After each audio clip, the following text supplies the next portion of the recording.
About a dozen high-ranking state officials, agency and department heads, converged on the Manchester Community Library on Monday, December 5th, to share information with local officials and residents on how and for what purposes they can access about $1 billion allocated to Vermont from combined sources of federal revenue to build or rebuild infrastructure like housing, wastewater systems, broadband improvements, along with other projects that could benefit local libraries, farms and agriculture, or renewable energy, to name a few.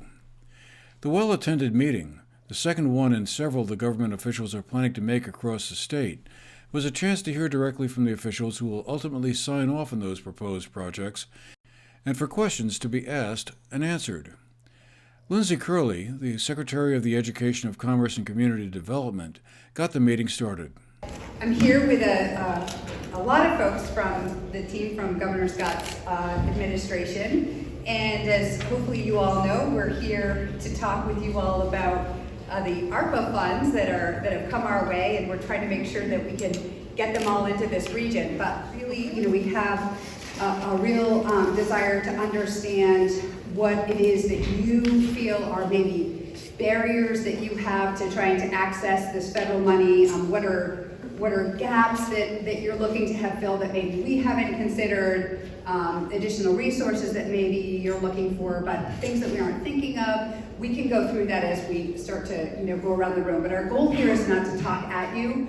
We are going to give you a little bit, like I said, a little understanding of the programs, but really want to make this an interactive conversation in hopes of really understanding what your needs are, and again, making sure that we can get this money into the region. So, after each of the government officials had a chance to introduce themselves and describe what types of projects might be eligible for the one-time opportunity presented by the influx of federal funding, which prior to the COVID pandemic and the recovery revenues it has brought would have seemed difficult to imagine, the floor was open to questions.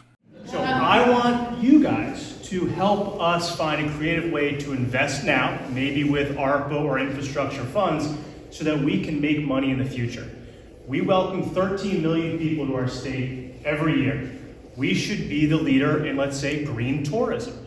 One of the issues I see us facing now is we talk a lot about EV. We talk about cars on the road. I still need those cars on the road. So we need to find a way to welcome all of those into our state in a very healthy and creative manner. So when you go to sleep, your car should go to sleep, etc. I know we've got Representative James here, who's a leader in the EV community with the legislature as well. But if we can find a way to create a program like we've done for the residential housing market, where you have put, I think, a charging station per every 20 units over the last year, if we can create a program that puts charging stations in every lodging property, so that no part of Vermont is inaccessible, so that people can come here and celebrate our state, spend good money, and help us fill the coffers when ARPA funds don't exist, I believe we will be better for it, and we will be the leader in an industry that really needs all the help it can get. Apply as grants for hazard mitigation, and would it apply both on public property and private property? It depends. I was hoping for short answers. But since you raised cost shares, thank you. I want to talk about the cost shares related to the flood mitigation money because I need to make this point.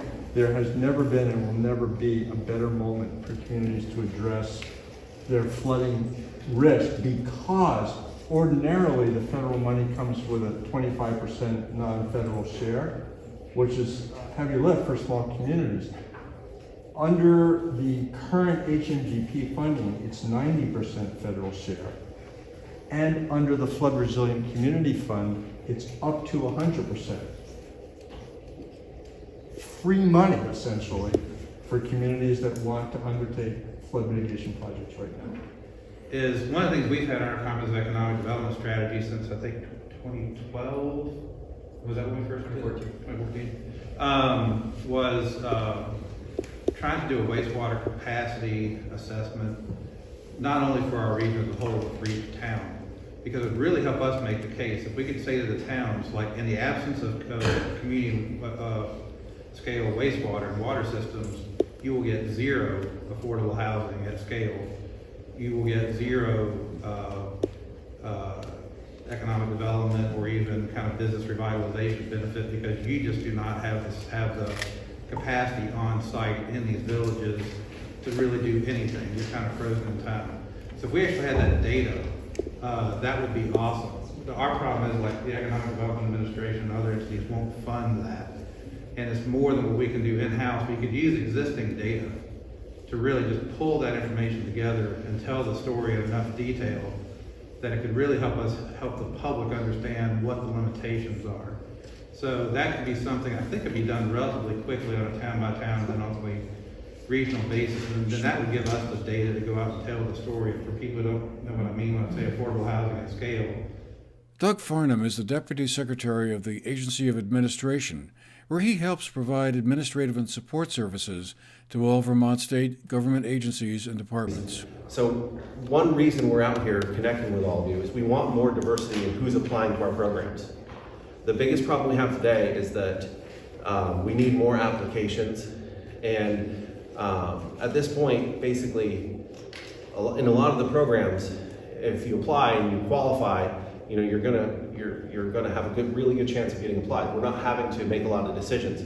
We want to have to look at it and make decisions about who gets the funding. But we still want to see you change your capacity, change your position so that you can take advantage of the bipartisan infrastructure law and the Inflation Reduction Act. Like, we're seeing over the next 5 to 10 years an unprecedented amount of federal money, like New Deal levels of federal money. And while there's still plenty of time for local communities to settle on what they would like to use the money for, the clock is ticking. States and municipalities have until December 31st, 2024, to designate where they will be investing the one-time money, and until December 31st, 2026, to actually spend it. We had a chance after the meeting to talk with some of the officials who took part in the meeting. We worked really hard with the legislature to make sure that the investments that are made are transformative. And I think that we've done a good job ensuring that the money is going to the places where we need it most. We need housing, we need broadband, we need childcare, and we need economic development. So I think that we have an array of opportunity to put that money in those places where we need it right now. Obviously, for those projects that are shovel ready, the money can go there, and that's great.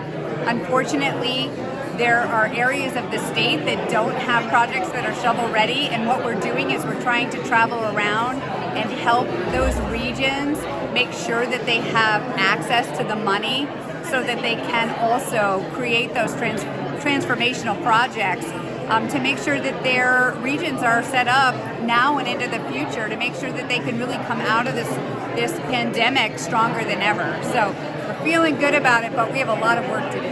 But I'm heartened by the number of community members that turned out, and fairly short notice around the holiday period. So there's obviously a significant amount of interest in our region, trying to move projects forward, access resources that may in fact be one-time and once-in-a-lifetime resources. And I'm heartened by the administration's willingness to come out and discuss these projects, both in broad strokes with regard to the availability of programming, but also to kind of get into the nitty-gritty. I think the message we heard loud and clear from the administration representatives today was, tell us what your project is, we'll try to help you slot it into the best appropriate funding sources. So I think that is very good news. Again, as I noted during the session, the regional planning commissions are at the intersection of all of these different programs. We interact with every administration and agency that's out there on a regular basis, so we can certainly be a resource at the local level as well. Sure. So there's actually a late kind of developing program through ACCD that I think that Dorset, with some water system improvements that we actually have out on the street and we'll be bidding soon, might be eligible for, which is great. And then and I think that there's some other nexuses here that might make sense for some flooding improvements in Dorset, and then possibly some municipal energy building projects potentially in the future. So a lot of good info. The meeting in Manchester was one part of a multi-pronged visit from state officials who fanned out across Bennington County to make stops in Arlington, Woodford, and Reedsboro. On Monday afternoon, Housing and Community Development Deputy Commissioner Alex Farrell visited the Bennington High School redevelopment on Main Street in Bennington, and Education Secretary Daniel French visited the Meadowy Community School in West Paulet, as well as schools in Wells and Poultney. For the GNAT-TV News Project, I'm Andrew McKeever.